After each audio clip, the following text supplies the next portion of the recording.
Saudara-saudara yang terkasih, minggu ini kita merayakan Hari Raya Tritunggal Maha Kudus.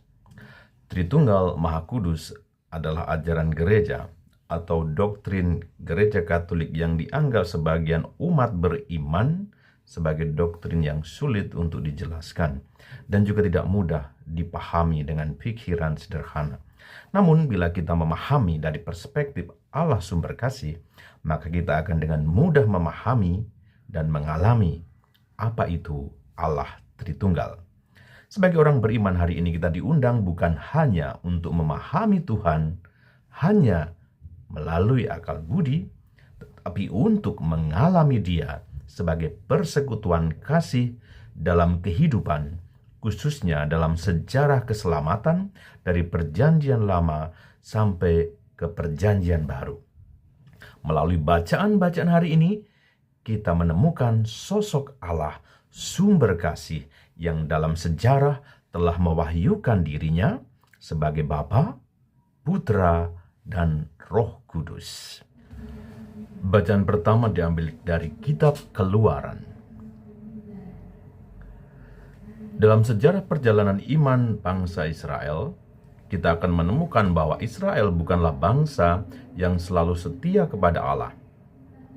Seperti seorang anak kecil yang baru bertumbuh, Israel terus mencari identitas dirinya sebagai bangsa pilihan Allah.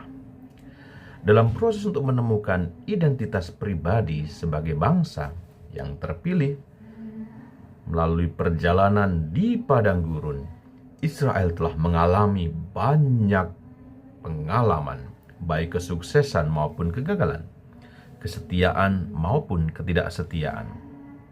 Dan berulang kali bangsa Israel mengingkari Allah, namun Allah tetap setia untuk mengasihi Israel dengan berbagai cara, baik dengan mujizat maupun dengan memberi Israel pengalaman di padang gurun sebagai sekolah iman, kasih, dan kesetiaan.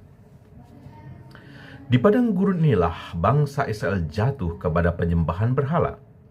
Tentu saja hal ini menyakiti hati Allah. Bahkan loh batu pertama telah dihancurkan. Namun Allah tidak akan menghukum Israel lagi. Pada saat seperti itulah Musa dipanggil oleh Allah untuk memperbaharui janji yang sudah ada antara Allah dengan Israel. Dan melalui Nabi Musa, Israel kembali diundang untuk hidup berdasarkan perjanjian itu. Dalam situasi seperti ini Allah menegaskan identitas dirinya sebagai Allah yang tidak akan pernah meninggalkan Israel. Allah yang tidak akan menghukum Israel. Ia sungguh menempatkan dirinya sebagai Allah yang penuh pengampunan, Bapa sumber kasih sejati. Artinya apa? Bahwa doktrin ini bukan hanya sekedar untuk dipahami, untuk diketahui, untuk dipelajari, tetapi lebih dari itu, kita juga harus mengalaminya dalam kehidupan sehari-hari. Dan dalam perjanjian lama, Allah dikenal sebagai Allah yang satu, Allah yang tunggal. Dan dalam bacaan pertama kita sudah melihat sesuatu yang lebih dalam. Allah itu bersifat relasional. Artinya apa? Artinya ia selalu mengkomunikasikan dirinya kepada manusia. Ia tidak menyembunyikan dirinya di hadapan ciptaannya. Ia juga penuh belas kasih. Ia berjanji tidak akan menghukum lagi. Dan terakhir, ia rela berkorban. Sebagai pencipta, itu dong, ia bisa saja bersifat diktator kepada ciptaannya. Tetapi itu tidak dilakukan oleh Allah. Namun ia turun dari tahtanya dan mendekati manusia ciptaannya itu sebagaimana adanya manusia. Semuanya ini mempersiapkan kita untuk memahami Trinitas dalam perjanjian baru. Dan pada kegenapan waktu, Allah yang sama ini dinyatakan sebagai Bapa, Putra, dan Roh Kudus. Bapa adalah sumber kasih dan belas kasihan, dan Allah Putra atau Yesus menunjukkan belas kasihan itu dengan cara yang sangat manusiawi melalui pengampunan, melalui belas kasihan dan pengorbanan. Dan Roh Kudus memenuhi hati dengan kasih yang sama dan membantu seluruh umat beriman untuk menghidupinya. Bacaan kedua diambil dari surat Rasul Paulus kepada jemaat di Korintus. Saudara-saudariku, bacaan minggu lalu mengingatkan kepada kita tentang berbagai karunia, namun berasal dari roh yang sama, atau seperti tubuh yang memiliki banyak anggota tetapi tetap satu tubuh.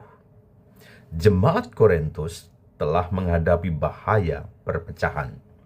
Maka Paulus datang dan mengingatkan mereka sekali lagi bahwa kehidupan Kristen bukan hanya tentang kepercayaan, bukan hanya tentang karunia, tetapi juga tentang hubungan, tentang relasi, khususnya meneladan relasi Allah Tritunggal. Maka Santo Paulus mendorong jemaat di Korintus untuk bersuka cita, untuk memperbaiki diri, saling menguatkan, hidup sehati dan sejiwa dengan memelihara damai Allah. Mengapa kita perlu bersuka cita dalam membangun relasi dengan Allah dan sesama? Karena hidup dan iman adalah anugerah atau karunia dari Allah. Maka dalam kehidupan kita sebagai orang beriman, sukacita itu menjadi bagian yang tidak terpisahkan dari cara hidup kita. Khususnya dalam relasi dengan sesama di hadapan Allah yang telah mengundang kita untuk hidup dalam satu kesatuan. Mengapa kita perlu memperbaiki diri dalam relasi dengan Allah dan sesama itu terus-menerus? Sebagai orang Kristiani, kita harus dengan rendah hati memperbaiki diri kita setiap hari. Atau dalam bahasa lain adalah hidup dalam pertobatan yang terus-menerus di hadapan Allah dan sesama. Karena dengan hidup dalam pertobatan, kita berani melangkah dalam pelayanan atau misi yang telah dipercayakan Allah kepada kita. Mengapa kita perlu untuk saling menguatkan? Umat di Korintus seperti kita tahu sangat rentan dengan perpecahan, dan persatuan adalah sesuatu yang sangat mahal. Maka dibutuhkan kesadaran dari setiap pribadi untuk saling menguatkan dan bukan menjatuhkan. Dalam konteks kehidupan kita hari ini, dalam kehidupan keluarga misalnya, setiap pasangan juga dipanggil untuk saling menguatkan, saling mendukung, sehingga kelemahan dari masing-masing pasangan bukanlah halangan. Kalau mereka terbuka untuk saling menerima dan memberi masukan, maka mereka dapat membangun relasi yang harmonis setiap hari, makin bertumbuh dan menjadi berkat bagi relasi, kepasutrian mereka, keluarga mereka, dan juga bisa menjadi berkat bagi keluarga yang lainnya. Ataupun dalam hidup berkomunitas sebagai religius, romo, suster, bruder, frater, bahkan di tingkat yang paling dasar misalnya para seminaris, postulan, aspiran, postulan, novis. Kita diminta untuk saling mendukung, mensupport dan mengangkat atau membesarkan saudara-saudari kita. Ya, terkadang hal itu masih sulit dilakukan sebagai religius. Tapi ingat, jangan juga hanya menjadi slogan suci, tapi kurang ada isi. Karena terkadang lebih mudah untuk membuat litani kelemahan, kekurangan, atau menjatuhkan saudara-saudari daripada memberi kesempatan orang lain untuk berkembang dalam pelayanan, berkembang dalam kepribadian, dan hidup bahagia sebagai seorang religius. Kemudian Rasul Paulus menegaskan, Allah yang adalah kasih dan damai sejahtera akan menyertai kamu. Hal ini mau menunjukkan kepada kita bahwa ketika kita memilih persatuan dan perdamaian menjadi bagian dari cara kita hidup, cara kita berada, maka sebenarnya kita memberi ruang bagi kehadiran Allah Tritunggal dalam hidup kita.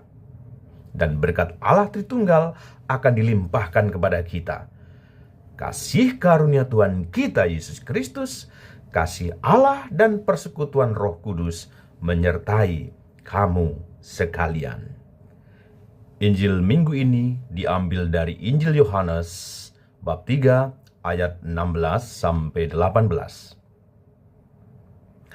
Saudara-saudariku, Allah bukanlah pribadi yang kesepian, tetapi persekutuan kasih Bapa, Putra, dan Roh Kudus.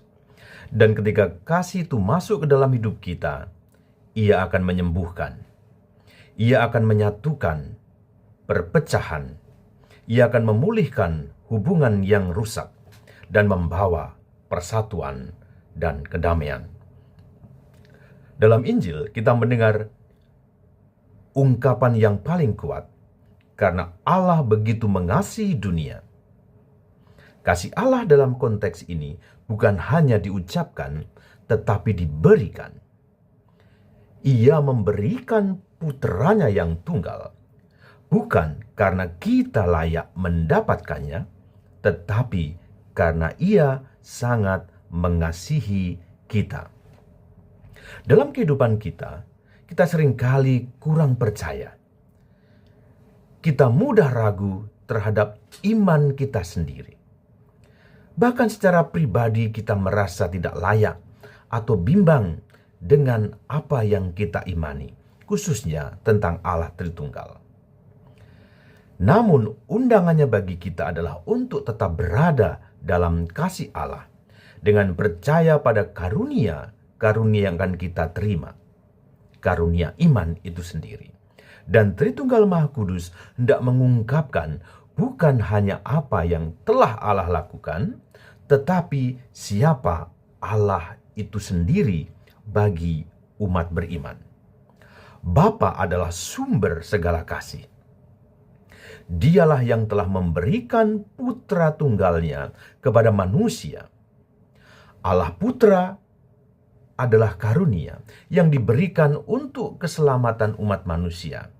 Dan Allah Roh Kudus adalah Dia yang membuka hati kita untuk menerima dan menghidupi kasih Allah Putra yang telah mengorbankan hidupnya di kayu salib.